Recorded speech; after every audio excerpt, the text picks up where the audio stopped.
Earth, the only life-sustaining planet in our solar system. Yet throughout its history, our world has been a planetary punching bag.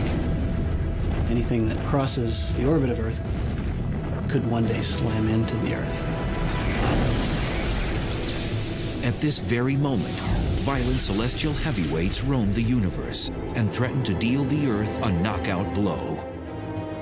The power would be like setting off the whole world's armament at one time. It would be like standing next to Hiroshima all over the world. Everything in us would get ripped apart, and your body would fly off to infinity. But some scientists and former astronauts are not willing to go down without a fight. They're racing to track down these cosmic killers before they trigger Armageddon.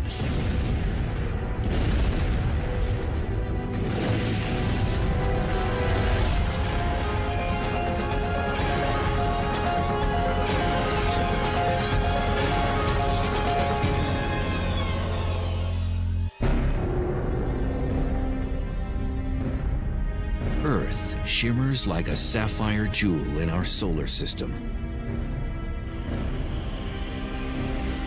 We go about our days unaware that in the far reaches of space, trouble could be headed our way.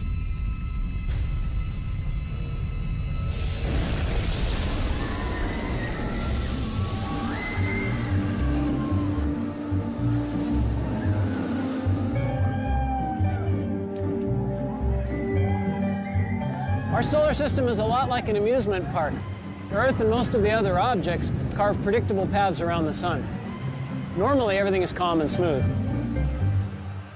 But at times, things get chaotic and violent.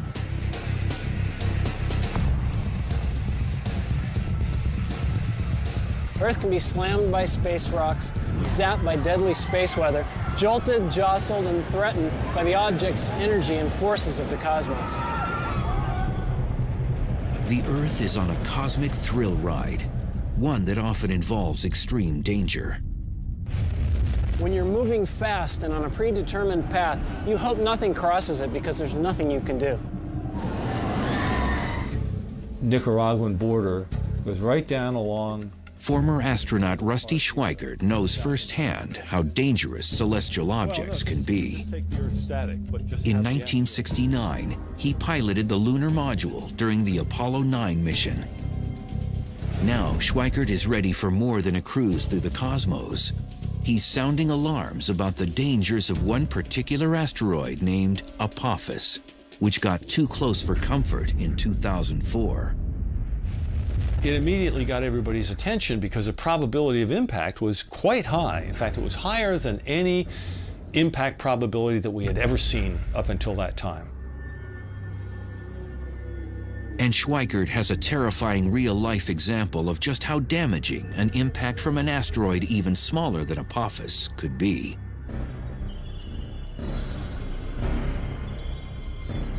June 30th, 1908, 7:15 a.m.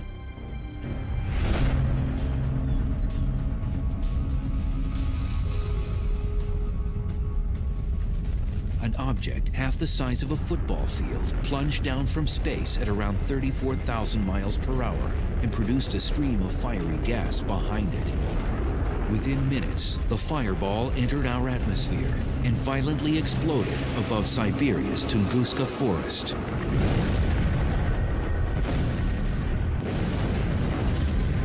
It became the largest explosion on Earth in modern human history. The blast sparked heat waves, which torched 80 million trees in an area over half the size of Rhode Island. Fortunately, no one died as a direct result of the explosion, because it was in a thinly populated area. If that asteroid hit just a few hours later, it would not have hit Siberia, it would have hit over Europe. And if that had exploded midair over any of the major cities of Europe, 1 million people would have died like that. For the last 100 years, the Tunguska explosion has been shrouded in controversy. Today, many scientists agree an asteroid caused the blast. Incredibly, it never even impacted the ground. Rather, it exploded 5 miles above Siberia's frozen ground. A small stony asteroid can't survive the plunge through Earth's atmosphere.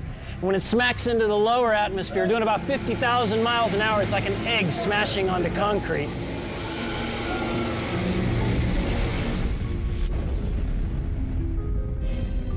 The blast over Siberia released energy equivalent to 15 megatons of TNT, 1,000 times greater than Hiroshima.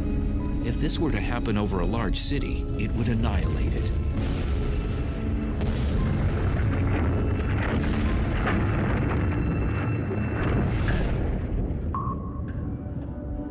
Scientists call these trespassers near-Earth objects, or NEOs. They're asteroids and comets, which are leftovers from the formation of the planets. Comets move in the Oort cloud and the Kuiper belt, which is beyond the planet Neptune. Asteroids travel in a band between Jupiter and Mars, but their orbital trip isn't always routine.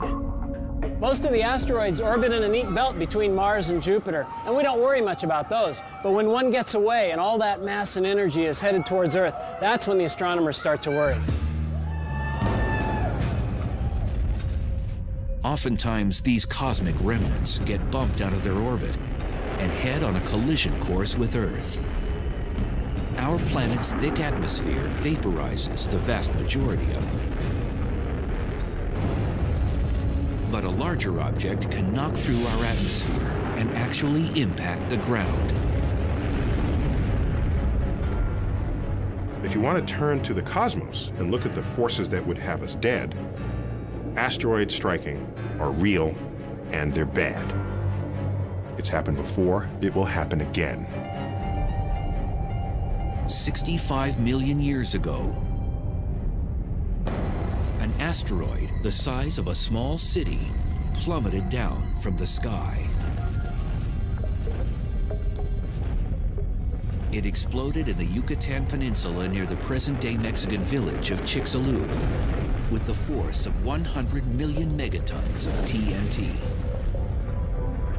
It hits the Earth, cast billions of tons of Earth's crust into the atmosphere, cloaking Earth, blocking out sunlight, knocking out the base of the food chain, and sending a wave of extinction across the tree of life. It is believed the ferocious impact contributed to the mass extinction of the dinosaur. We can think of asteroids as being bad things, but were it not for an asteroid, we wouldn't be here today. Our mammal ancestors were running underfoot, trying to avoid being hors d'oeuvres for T-Rex. T-Rex gets taken out. Well, this opened up an ecological niche that allowed our mammal ancestors to evolve to something more ambitious than a rodent. And out comes the primates, and among the primates we have people. But ironically, the very kind of cosmic boulder that paved the way for humans to exist may one day wipe us off the planet.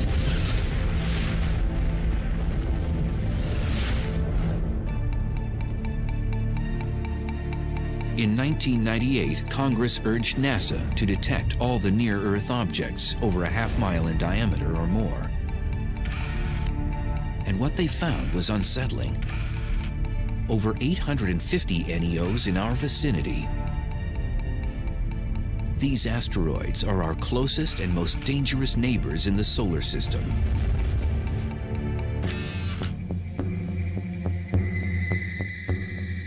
Donald Yeomans heads the NEO program at NASA's Jet Propulsion Laboratory. He and his cosmic bounty hunters search for potential killers lurking in our solar system and put them on their most wanted list. Finding these near-Earth objects is somewhat akin to tracking hurricanes. As you track it day after day, you get a better idea of its orbit. You can predict where it's going. You have a better idea of how large it is and if it should hit the Earth, with what sort of velocity. By using telescopic technologies, NASA's Space Guard survey has detected over 90% of all NEOs deemed harmful. These frightening objects could strike the Earth with the energy greater than all the nuclear weapons on our planet today. Such an impact could trigger mass extinction. You wouldn't expect one to hit but every several 100,000 or millions of years. But if one did hit, it could wipe out a fair fraction of the population. So they're very low probability events, but high consequence events. If they hit the Earth, they would have global effects. I mean, not only would you wipe out a continent with really heavy shock waves, but the ejecta would be thrown up in the air and come down all around the planet. The atmosphere itself would get to 1,000 degrees or so, and all the vegetation all over the world where that happened would flash into flames. Cataclysms could also occur with smaller objects. So Congress now asks NASA to locate all NEOs 500 feet in diameter, as wide as the Roman Colosseum. An object that big could decimate a metropolitan area or even a small state. And what worries scientists most is not the asteroids they've discovered, but the ones they have not yet found. At any given time, there's about 24 objects for which we can't yet rule out an Earth impact.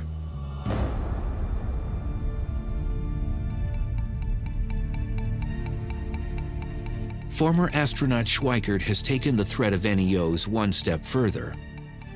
He's appeared before Congress to request a special government agency be responsible for protecting the public from space rocks. Today, we have the technology to stop near-Earth objects from impacting the Earth for the rest of history. I mean, we can literally now begin to reshape the local solar system so that our survival is enhanced. The question is, will we? Or will we go the way of the dinosaurs?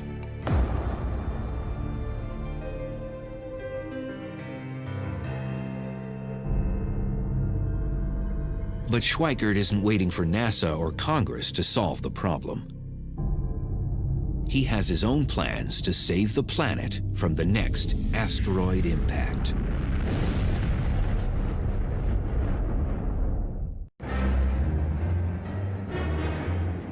It's hard to believe the Earth has survived over 4.5 billion years, because since its infancy, the planet has taken a beating.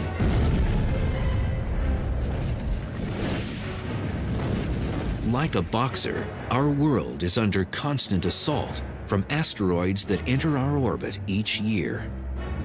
But in the future, Earth could be knocked out. Former Apollo 9 astronaut Rusty Schweikert refuses to be bullied by asteroids. And now he's ready to defend Earth against these harmful rocks. We've discovered that there are these near-Earth objects flying by us all the time. And we've gotten more and more capability to modify our environment to enhance our survival. Schweikert is particularly concerned about an asteroid named 2004 MN4, better known as Apophis. This pockmarked rock, approximately 750 feet in diameter, swept near Earth in 2004. Now it's scheduled to pass dangerously close to our planet again on Friday the 13th in April 2029. So in 2029, Apophis will come closer to us than our own communication satellites orbiting the Earth. It will be so close that people who are in the right place will be able to see Apophis go by the Earth with your naked eye. You won't even have to have binoculars. That's how close that asteroid is going to come. Apophis has an over 99% chance of missing the Earth in 2029. But if Apophis passes the Earth at a distance of exactly 18,893 miles, it may pass through a gravitational keyhole, a narrow region in space a half-mile wide. If this happens, the Earth's gravity could upset Apophis and change its trajectory. It could cause it to return and hit Earth 7 years later, on April 13th, 2036. The gravitational effect of the Earth will cause it to bend, cause the Apophis orbit to enlarge to precisely the size which 7 years later it will come around and hit the Earth. At the present time, Apophis has a 1 in 45,000 chance of delivering a deadly blow in 2036. But even these odds have scientists placing bets. It's one thing to know that there's maybe 1 chance in 45,000 that it's going to hit the Earth, but what you'd like to know, is there 1 chance in 100? Is there 1 chance in 10? Is the probability 1 that it's going to hit the Earth?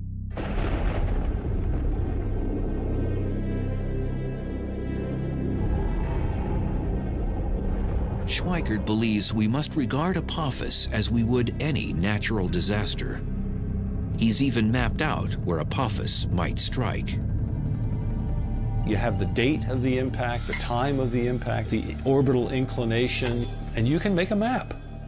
And what that map shows is what I have called a path of risk that goes all the way across the planet. And I look at this and I see a high probability of impact and I say, whoa, where might it hit?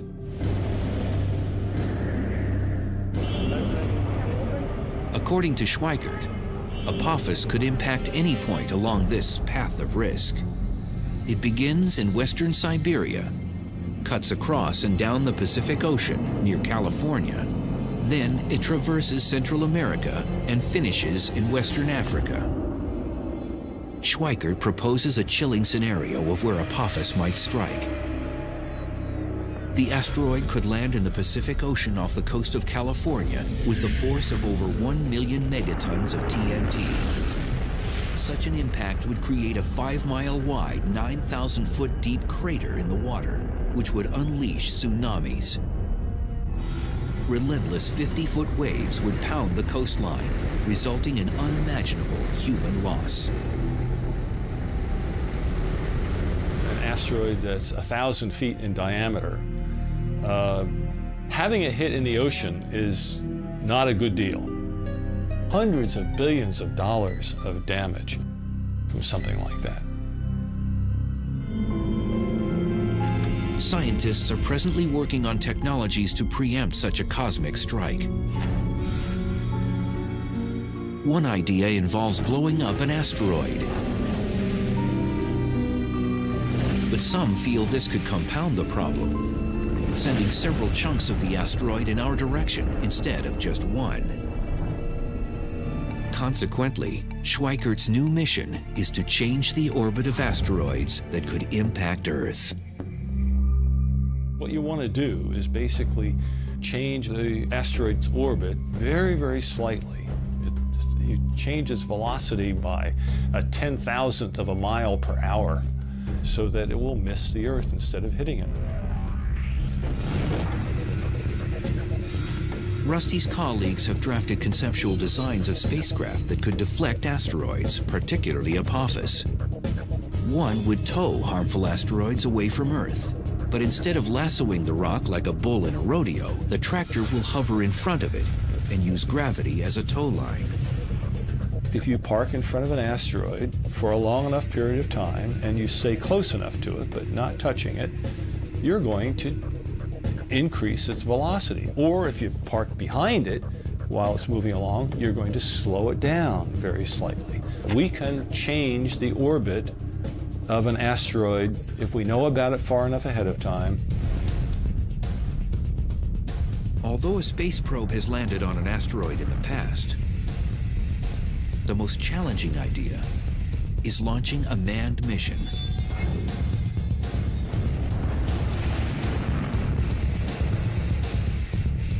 Once landing on the rock, astronauts could mount a radio transponder to track its whereabouts. You could just use a robotic mission to go to an asteroid, land, grab a sample, and bring it back. That's not that difficult.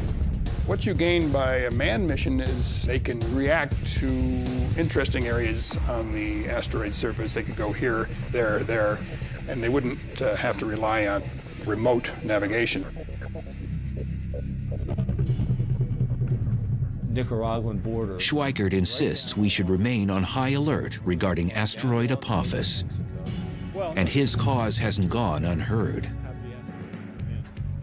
Now the United Nations plans to draft a treaty which will include who will be responsible for deflecting killer asteroids. That would be a real crime if we are so irresponsible, knowing that this is going to happen, that we continue to do nothing about it.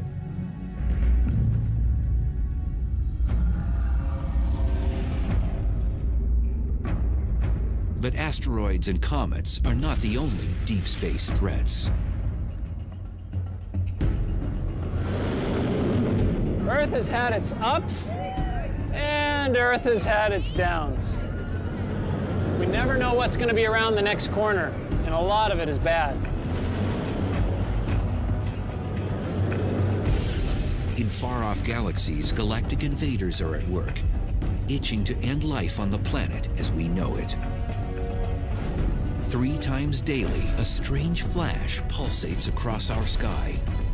It's hundreds of times more powerful than the world's total nuclear armament, but it's not man-made. And if one happens close enough to Earth, it could end life on our planet.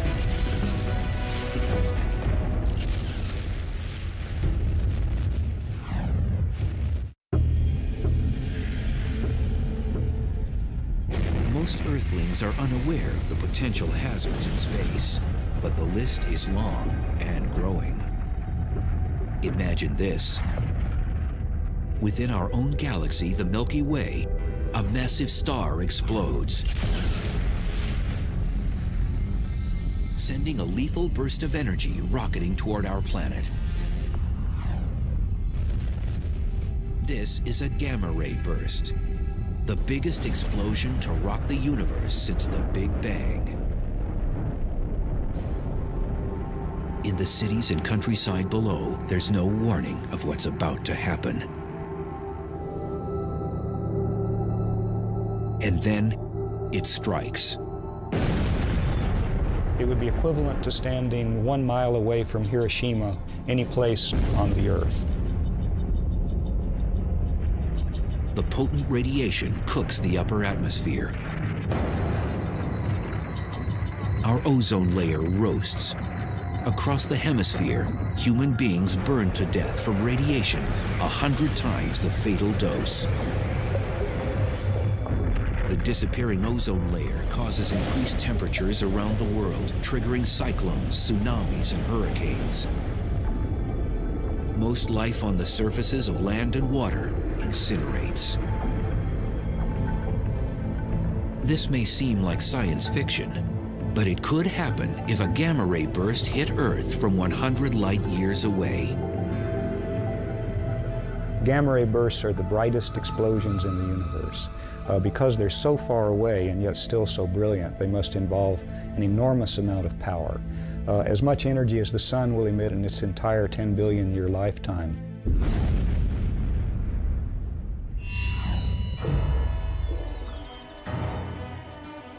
As a young student, Stan Woosley always liked experiments that go boom. Now, the work of this astrophysicist is more than child's play. He's one of the galactic detectives trying to uncover the mysteries behind gamma-ray bursts. We know there are many planets and many stars throughout the cosmos, so there may have been countless civilizations that were destroyed by gamma-ray bursts. These peculiar beams of radiation were first spotted in the 1960s. At first, most astronomers believed these gamma-ray bursts must exist in our own galaxy, the Milky Way, because they're so bright. There were reasons for that. One was that if they were outside the galaxy, the energy was almost unbelievable.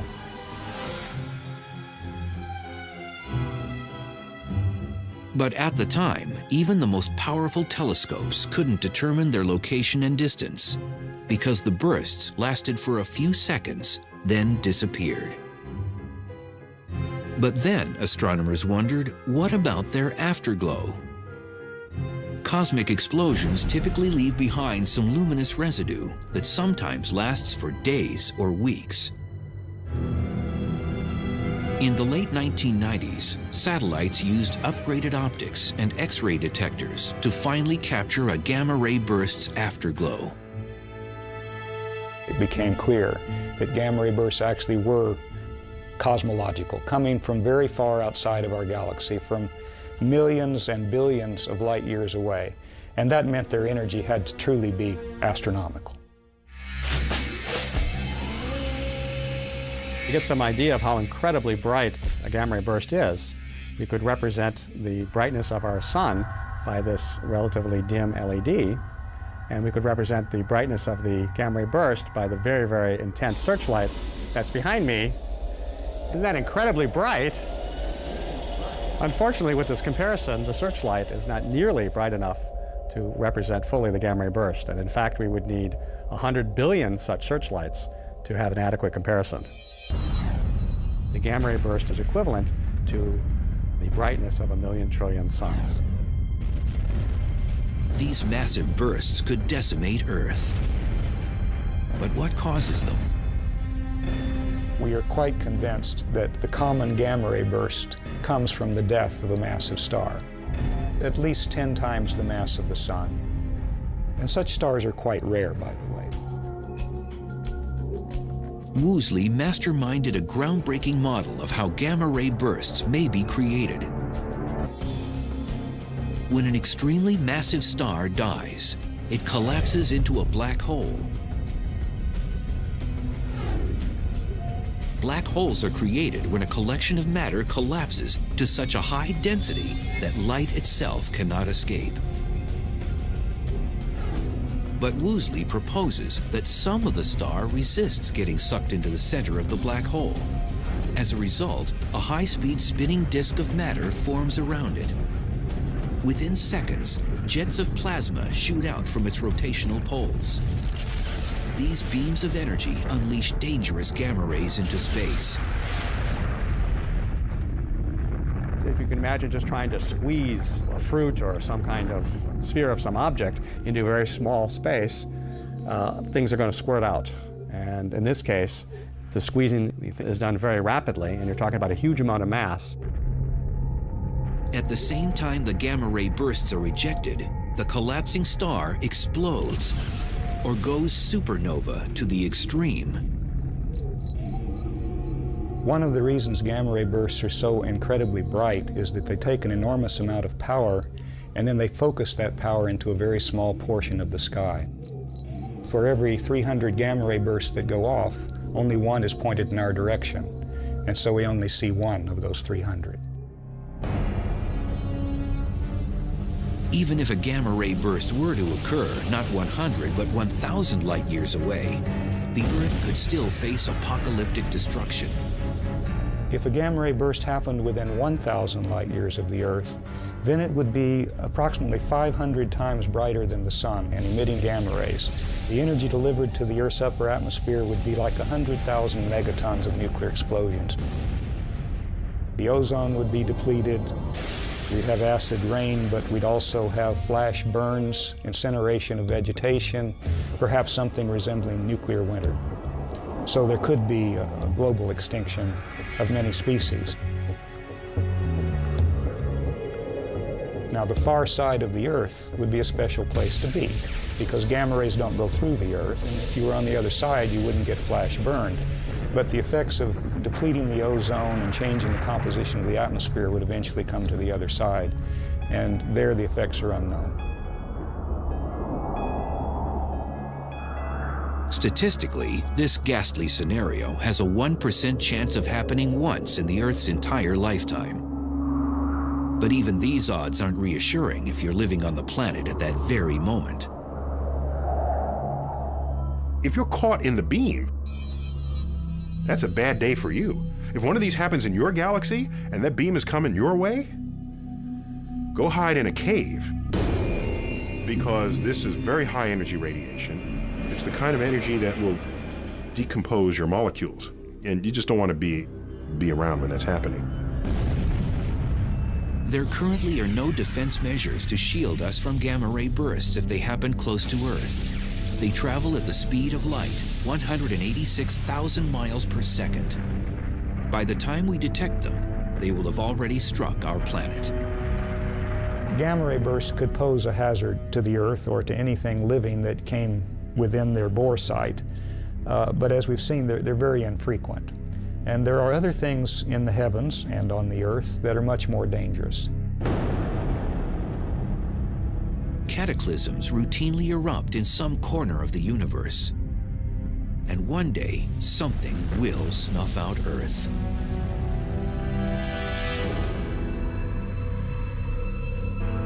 Most of the time, our ride around the sun is gentle and uneventful like this Ferris wheel. And as long as nothing gets in our way, we could go on like this for millions of years. But sooner or later, we know that this smooth ride will come to an end. We just don't know when. Sadly, our planet's ultimate demise will probably come from the very thing that provides us life.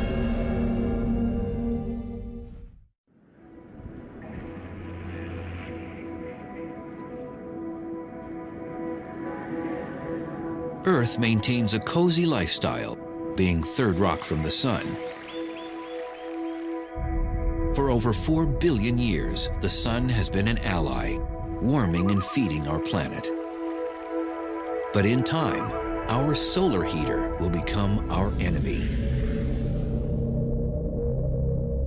The sun and the Earth have a unique relationship to each other. The Earth has a particular temperature, it's a particular size, it has life on it, and oceans, and those things depend on the sun. The sun is at the root of the existence of life on the Earth, and the sun will be at the root of its demise as well. Earth's relationship with the sun will become dysfunctional when our solar mother really turns up the heat. The sun gets hotter because it's burning hydrogen into helium. 4 hydrogen atoms become 1 helium atom. That means there are fewer particles bouncing around inside the sun. And that process basically means that the sun has to get hotter and brighter to hold itself up. As the sun's core gets hotter, its outer parts will swell in size and turn red. If you have a bonfire, you have all this wood there, you build it up, and at some point enough logs get burnt and the thing collapses and you get this huge burst of sparks and it gets much brighter. In a sense, it's like that because the sun is right now burning hydrogen into helium, and the helium is the ash of that, if you like. And then as the sun collapses enough, the ash relights and the helium burns into carbon. And that's when things get really hot. At this point, the sun will expand into a red giant and incinerate most complex life on Earth. When the sun becomes a red giant, it will grow to 30 times its size. So the surface of the sun will actually be out beyond the orbit of Mercury. The luminosity of the sun will go up by like 1,000 times. And that's going to make the Earth so hot that the outer crust, the rocks, the solid part of the Earth, will melt. The whole planet would be a glowing ball of lava. The sun will fry the inner planets, and even though the sun will become red and cooler, the Earth will be much hotter. Just leave the Earth a burnt cinder, like a charcoal briquette. So that would be bad for life on Earth. And the Earth's hellish fate isn't over. As a red giant, the sun will fluctuate in size before collapsing into a white dwarf. The sun that was huge suddenly becomes the sun that's very small and extremely dense. It's only about the size of the Earth, sitting down there at the center of our solar system, very much fainter than it used to be, and then everything cools off. And then that object is no longer generating energy either, so it begins to cool as well. So the final fate of the solar system will be to cool off and freeze. Humans will probably have relocated to another planet or become extinct before the sun turns Earth into a snowball. However, the sun may dry up our world much sooner. If the sun doesn't get us at the time of the red giant phase, it may well get us earlier by just becoming bright enough to cause the oceans to evaporate. Water is an essential component for all life. And so if the Earth actually loses all its water, then that's another reason why life might disappear from the Earth, and it would again be the sun's fault. There may be ways for Earth to win a stay of execution. As the sun is swelling, it also begins to lose mass much more rapidly than it's losing it now. And of course, if it's getting less massive, it has less of a hold on the Earth will move further out into a larger orbit. And so it's kind of a race between the growing sun and the growing heat from the sun and the Earth actually moving, a little bit away from that fire that's getting too hot.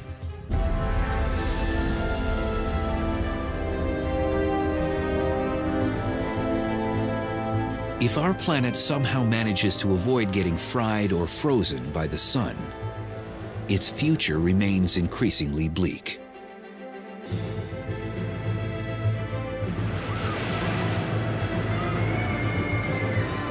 This place is full of adventure.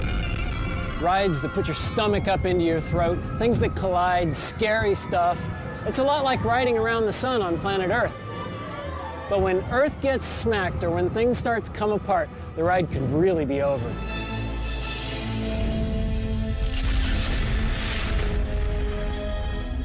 I don't know what that means for the universe to end, because I like time. I live in it. So it's hard to imagine time ending.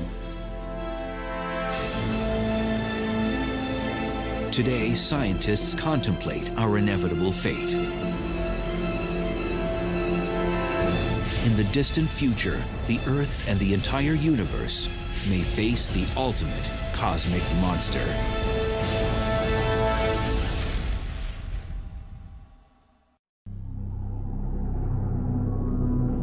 No one suspects that Earth's most lethal enemy lurks amongst the stars.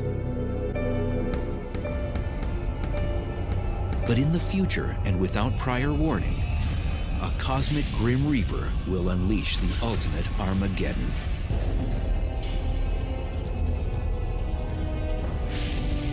The dark villain will stretch apart the universe. Galaxies themselves will split apart. Stars and planets will tear to shreds. The ultimate apocalyptic event is being called the Big Rip. And when it begins, it won't stop until every atom and nuclei in the universe are mincemeat.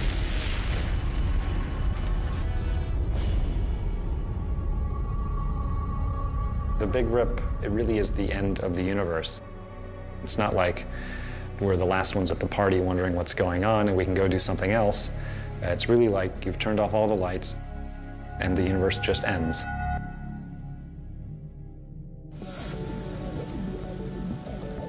Innovative physicists Robert Caldwell and Mark Kamienowski proposed the notion of the Big Rip, a grim hypothesis about the final fate of the universe. We used to think that the universe, which is currently expanding, could reach a point of maximum expansion. The Big Rip is the idea that the expansion will not only continue and accelerate, but rip everything apart as it does so. Caldwell and Kamienowski calculated that the universe is expanding at an alarming and increasing pace, and that something is sucking everything outward like a vacuum. Acting like a galactic vice squad, these young scientists hunt for the cosmic killer. They believe a mysterious phenomenon called dark energy may be the culprit. Figuring out what dark energy is probably the #1 goal of cosmologists today. Dark energy is dark, so you can't see it. We can feel what it is. We feel it through its effects on the gravitational behavior of the universe. There could be some dark energy in this room, under the chair. It's only when you look at its properties on really big cosmological length scales, billions of light years across, that you start to see the cumulative effects of the dark energy. It causes things to be pushed farther away from each other and contributes to the expansion of the universe in a quickening pace. Edwin Hubble, whom the Hubble telescope is named after, first discovered the universe is expanding back in the 1920s. But it wasn't until 1998 when a crack team of scientists measured that this expansion is moving like a runaway train. A nice analogy is to imagine that the universe, our three-dimensional space, is like the surface of a rubber balloon that I'm blowing up. Okay, I'm going to blow up the balloon as a demonstration of the effects of the expansion of the universe. As the balloon gets bigger, that's the depiction of the expansion of galaxies. There's galaxy, another one. Where's our galaxy? Okay, we'll live there. Okay, that's our home. As the universe expands, every other galaxy gets farther away from us.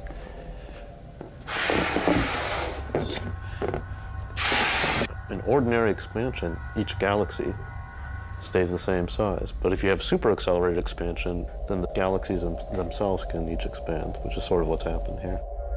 If I could blow it up fast enough to depict a big rip, then the balloon would explode. That's like space-time not being able to take it and coming to an end. So instead, we'll just pop a hole in the balloon. That's the big rip.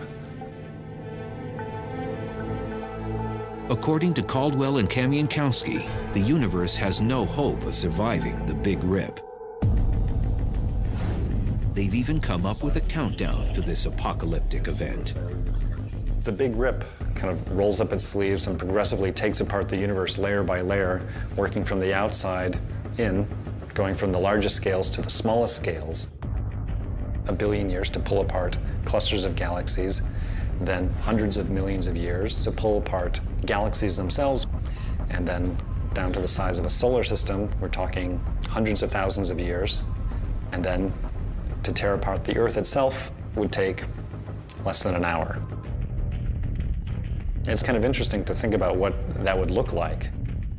If I'm in my protective capsule watching things happen, I would see this wall of darkness that starts coming towards us. I would no longer, at that point, be able to see any stars. The Earth, layer by layer, will be peeled off and ejected away. Everything in us, the molecules that hold us together, would get ripped apart, and every atom that makes up your body would fly off to infinity in a very short period of time. Fortunately, mankind doesn't need to lose sleep over the Big Rip. Caldwell and Kamienowski estimate that it will climax 50 billion years from now, when the universe is over 3 times its current age. What's really fun for us is to try to figure out whether this is actually what's going to happen, to paint the science fiction scenario of what might happen and to think what might happen to us.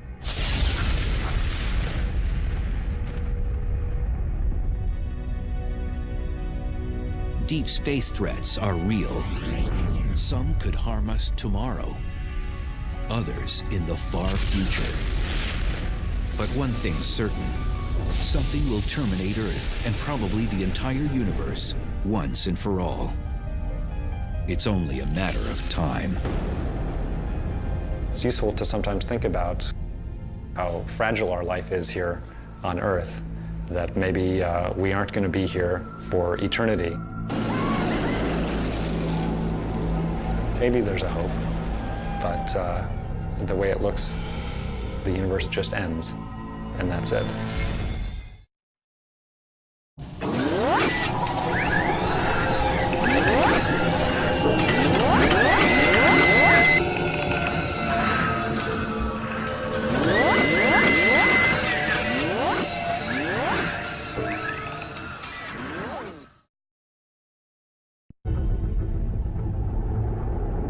Earth, the only life-sustaining planet in our solar system. Yet throughout its history, our world has been a planetary punching bag. Anything that crosses the orbit of Earth could one day slam into the Earth. At this very moment, violent celestial heavyweights roamed the universe and threatened to deal the Earth a knockout blow. The power would be like setting off the whole world's armament at one time. It would be like standing next to Hiroshima all over the world. Everything in us would get ripped apart, and your body would fly off to infinity. But some scientists and former astronauts are not willing to go down without a fight. They're racing to track down these cosmic killers before they trigger Armageddon.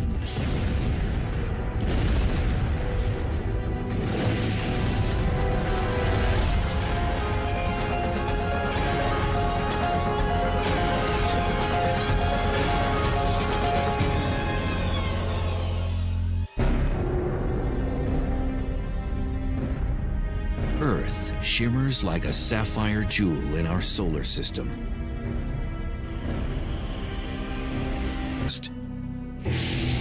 Incredibly, it never even impacted the ground. Rather, it exploded 5 miles above Siberia's frozen ground. A small stony asteroid can't survive the plunge through Earth's atmosphere.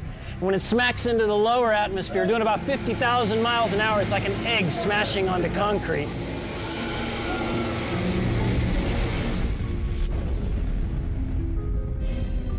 The blast over Siberia released energy equivalent to 15 megatons of TNT, 1,000 times greater than Hiroshima. If this were to happen over a large city, it would annihilate it.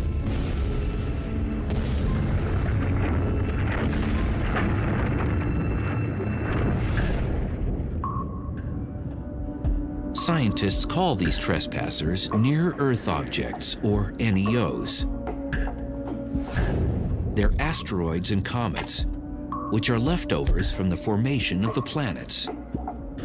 Comets move in the Oort cloud and the Kuiper belt, which is beyond the planet Neptune. Asteroids travel in a band between Jupiter and Mars, but their orbital trip isn't always routine.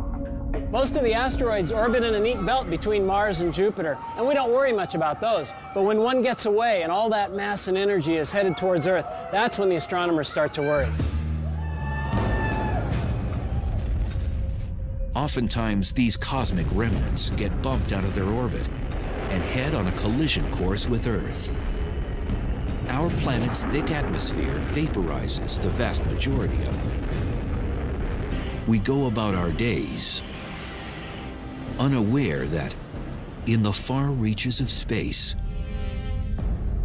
trouble could be headed our way.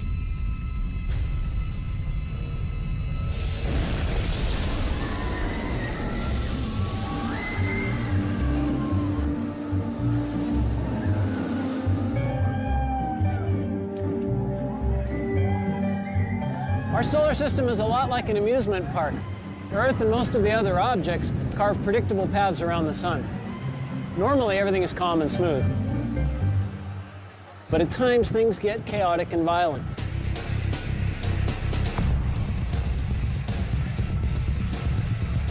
Earth can be slammed by space rocks, zapped by deadly space weather, jolted, jostled, and threatened by the object's energy and forces of the cosmos. The Earth is on a cosmic thrill ride, one that often involves extreme danger. When you're moving fast and on a predetermined path, you hope nothing crosses it because there's nothing you can do. Nicaraguan border goes right down along. Former astronaut Rusty Schweickart knows firsthand how dangerous celestial objects can be. In 1969, he piloted the lunar module during the Apollo 9 mission. Now, Schweickart is ready for more than a cruise through the cosmos. He's sounding alarms about the dangers of one particular asteroid named Apophis, which got too close for comfort in 2004. It immediately got everybody's attention because the probability of impact was quite high. In fact, it was higher than any impact probability that we had ever seen up until that time. And Schweickart has a terrifying real-life example of just how damaging an impact from an asteroid even smaller than Apophis could be.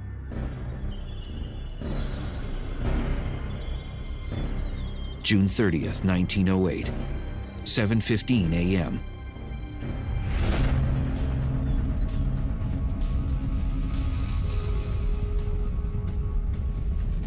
An object half the size of a football field plunged down from space at around 34,000 miles per hour and produced a stream of fiery gas behind it.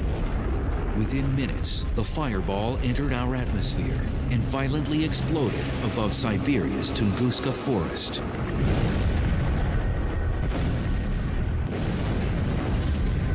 It became the largest explosion on Earth in modern human history.